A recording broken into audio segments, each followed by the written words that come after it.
again. So I've been very ill and also started back at uni.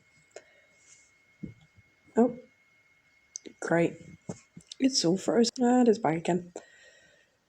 So here is the aftermath of over 9 hours of work. A giant hole to Bedrock, which I'm going to leave as the giant Bedrock hole. I'm not going to make it go any deeper when the inevitable world deepening happens, but I'm quite pleased with it. I do need to make the island in the middle for the lighthouse and the mob farm, but what I did realise is it would be infinitely more effective to make myself an Enderman mob farm in the Nether, utilising a warped forest. So I am planning on doing that. I'm also planning, however, on slightly sooner than that, making a storeroom, because this is the current state of my starter base. Well, starter house. I've also gained, by wandering trader, trees, namely spruce and dark oak, which, to be fair, are the ones you need because Asiaka? I'm not sure how you say it, but Asia and, that's unfortunate. Asia and jungle are not generally as useful. And here is the state of my villagers. I need to make several more. Oh, for goodness sake. There we go. I need to make actual buildings for them. Turn this into an actual village instead of a little thing there. Which is what this is for. Some of it, at least. But that's a quick summary of what I'm planning on doing, alongside probably doing this lake, which I have edited a bit so that I think it looks kind of neat. And these are my axolotls, James and Bucket, because I think Bucket is a funny name for an axolotl. It does, because they live in buckets. But I'm thinking of getting this to flow underneath here, replacing this with making a bridge of spruce wood and having it come through probably around here-ish into another pond. What I do after that point with that area, I'm not quite sure, and I probably want the axolotls to move somewhere safer where they're not at risk of accidentally fall damage or dry, although they don't tend to swim out of the water of their own volition, so I'm not too worried about that. Yeah. Brain, what was the other thing I was going to say? Oh, yeah. So, I've been slowly using moss carpet to make the torch spam a bit less visible, but that's slow going. And also amongst my many things, I now have an unbreaking. Where is the? Oh yeah, in the home, because I used moss going down because it's an insta-mine, which is nice and saves me so much time. But I'm honestly not really sure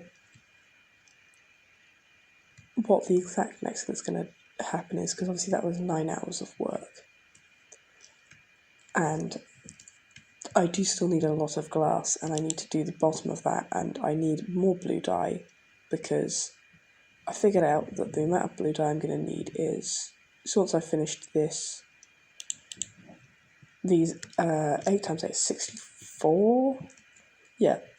So I need another stack's worth of lapis, or cornflowers, which can occasionally grow where I am. So a lot of that is going to be turned into bone meal. Oh yes, but because I now have villagers, of which will be slowly sorted out, I'll be doing that. That was not really a sentence. I will not be using as much lapis, I'll be using more villagers. Yeah, I'm thinking of also putting some more path block around here, just sort of making it look a little bit more blended in. Trying to work out how far away that island is from... So this was an island that I turned into sand, which, yeah, so entirely separate project called I want to make a hole in the nether roof. However, there is one major issue with this project, and that is very, very simply, I don't think I have enough sand. Like, I have a whole bunch of sand, but I know I'm going to want to make concrete powder, and I know I'm going to want to use sand for some more terraforming. Like, I mean, I'm quite pleased with the terraforming I did around here. Like, it's not great. Under no circumstances would I call it, like, great. It's decent at best, but, like, the edges still need sort of fixing a bit, and I've got, let's be honest here, this entire section around here. Okay, what is going on there? Okay, an enderman just took a block, whatever. Will need some fixing. As will this and all of that. So it's not like it's not like I don't have a lot of places that sand is going to need to be used.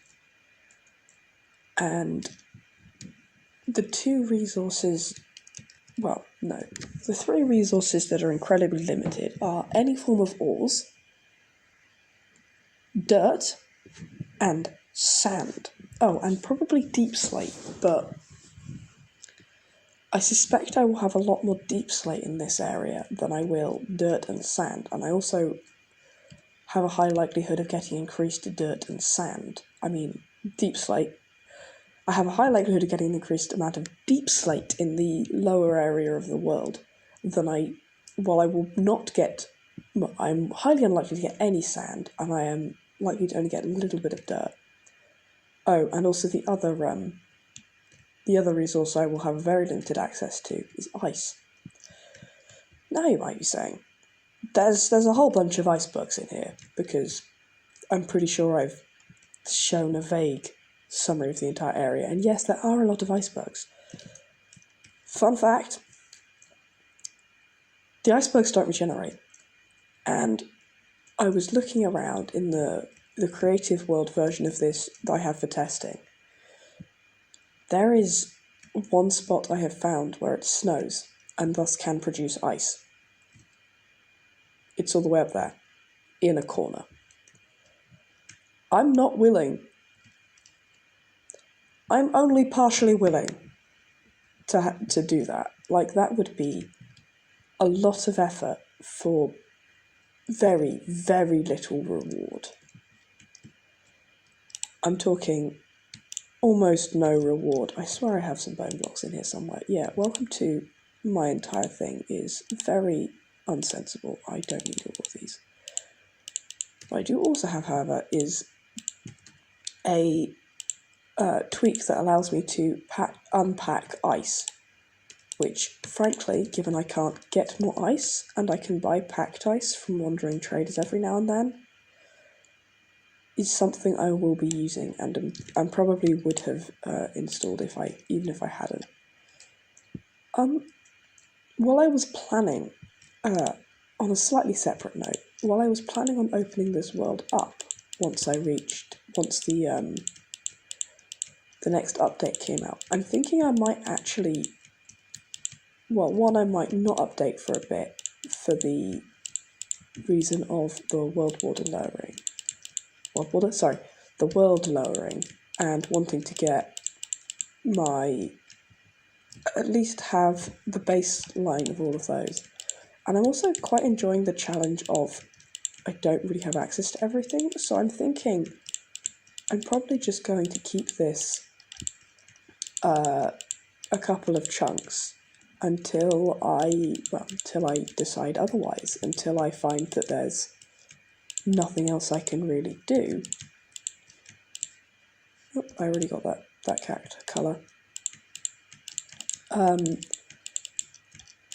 Which, given I have quite a few creative ideas, I've given myself full access to the nether. I think, in all honesty, the main thing that might make me mildly annoyed eventually is the lack of shulker boxes and elytra. Which, you know, shulker boxes, whatever. I have a limited area, I have limited resources. It's not like the shulker boxes are going to be majorly important. But what I do like doing is being able to glide around places. Like, I greatly enjoy that, and it would be quite fun to be able to glide around. Then again, I've now just gone. But consider, I would also then have access to sponges, which, oh fuck, I thought I fully lit up this place. Apparently not. But yeah, I was saying, sponges, which there's a temple, a guardian temple, right next to me, which, you know, would be really useful for the projects I have that involve 2 more quadrants of drained ocean, which I'm not quite sure how large a chunk is. My gut says it's a 64 by 64 area, but I think I'm wrong, because I think I realised partway through. In fact, now I'm going to go check this out. Let's go find out. Is this in fact more than a chunk? I think this is more than a chunk. Which brings obviously the question: 1, how big is a chunk? And 2, can I remember what the debug for that is? Control FNH? Oh, wait, FN. Oh. 3H. That might be tooltips. That is tooltips. That is hitboxes. G. There we go, chunk borders. Well, unfortunately, this does not make my life easy.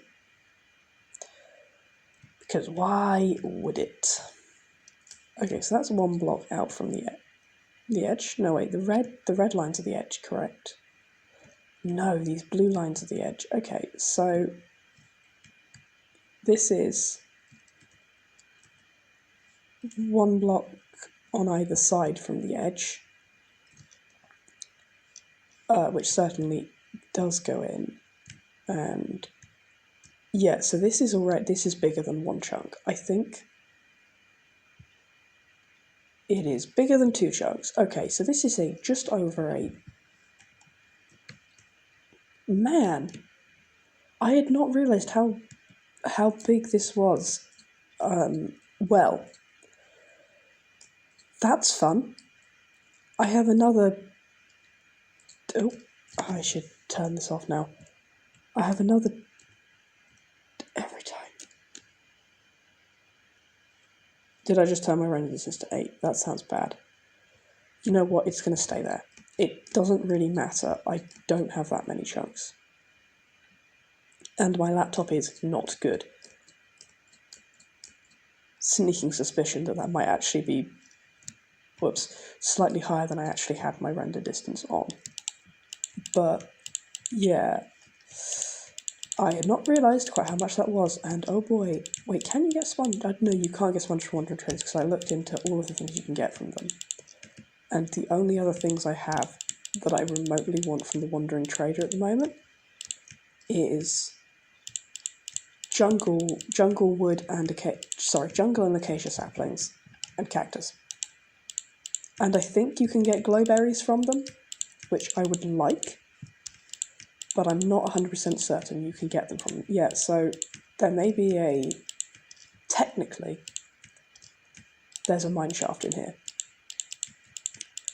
It's at the very border, and it is one supporting beam.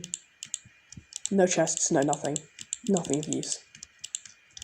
There are, however, geodes in here, which I do very much need to go in, and I'm really hoping aren't near the, death chunks, which I'm going to need to destroy, because that would be really inconvenient. The bright side, see, I'm like, that's going to make a really efficient mob farm, and now I'm like, but if I'm not using the mob farm for XP, because it would be infinitely more sensible to use the Enderman and use an Enderman farm for XP. What's the pot? Okay, I can get bones, I can get bow and arrows. The arrows are going to be useful, but if I have a piglin bartering set up, which I intend on doing, I don't need the arrows. I won't need the bows. I don't use infinity, because I prefer spectral arrows, which don't work with infinity. Bones are useful for bone meal. Yeah, that's true, actually. But so's moss, and moss can give you an infinite bone meal farm while also giving you, still giving you some moss blocks. So that's not that useful. Spider eyes, again, not that useful. String, actually, you know what, considering I only have access to one sheep. Yes, to recover from illness. Considering I only have access to one sheep, and string can become wool, that is going to be so useful to me. Gunpowder, on the one hand, very useful. I can make TNT. On the other hand, I don't have enough sand to afford that. I'm not really certain I have enough sand to afford to make a lot of TNT. I can make rockets. I can make pretty firework rockets. Actually, you know what? I can see the use of the gunpowder. Rotten flesh. I can turn that into leather, which I'm not really doing much of, because one, that involves, smelting the leather, and two, I do now have some cows, because I didn't understand how mob spawns work. I think I now have enough mobs that they won't spawn. In theory, I might be able to... Actually, I don't think I'll be able to force it, because now I will have random cats spawning, and there's a load of llamas. And as much as the llamas are not that useful, I don't really want to get rid of them.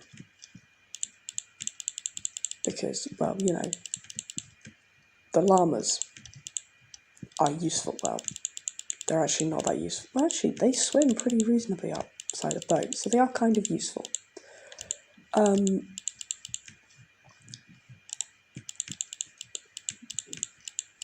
Yeah, actually, if I killed off...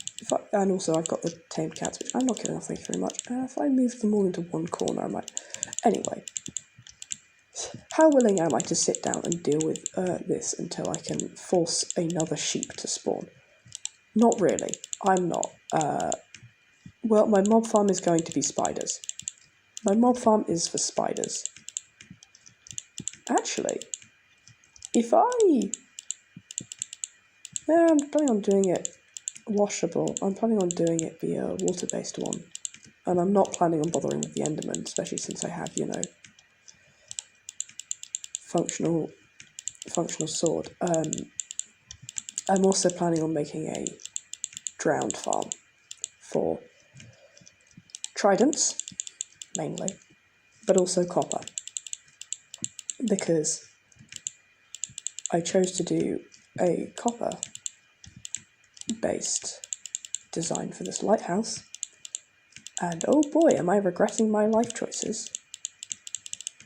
Because I've got what was it I figured out? Anyway. I've got although to be fair, I can probably lower the radius a tad. I'm not sure, anyway.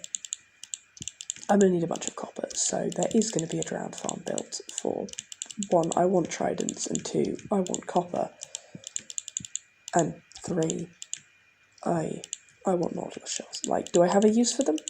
No, I don't have any conduits. I have no access to conduits. Fun fact, there's an island just past that world borderline. It has a hidden treasure chest, buried treasure chest. No idea if it contains a conduit or not. I will not know. I just know that it does because I was looking on the map when I chose this and I went, oh, there's a buried treasure. I was looking on the map because I wanted to see what the official biome makeup of this was, because I wanted to double check I was correct that there's a river. I think there is a very small section of biome in here that is considered a river. But yeah, just outside the border, which is mildly entertaining. Either way, I have been rambling enough about my plans and my thoughts of what I'm planning on doing and all of that. And I mean, next time you see me will either be, well, next time you see me probably, I've been rambling for about 20 minutes now, which is kind of nice and kind of why I started doing this in the first place, because it gives me a way to talk and do this. Like, this is very, very unriveting, but I don't really care, because this is a creative project I'm doing because I want to. Maybe I will edit this down. Maybe I won't. I'm quite tired of stuff. Anyway, either way, that is more than enough time sitting here talking to myself about my plans for this world and bone milling flowers. So I will see you next time. Bye.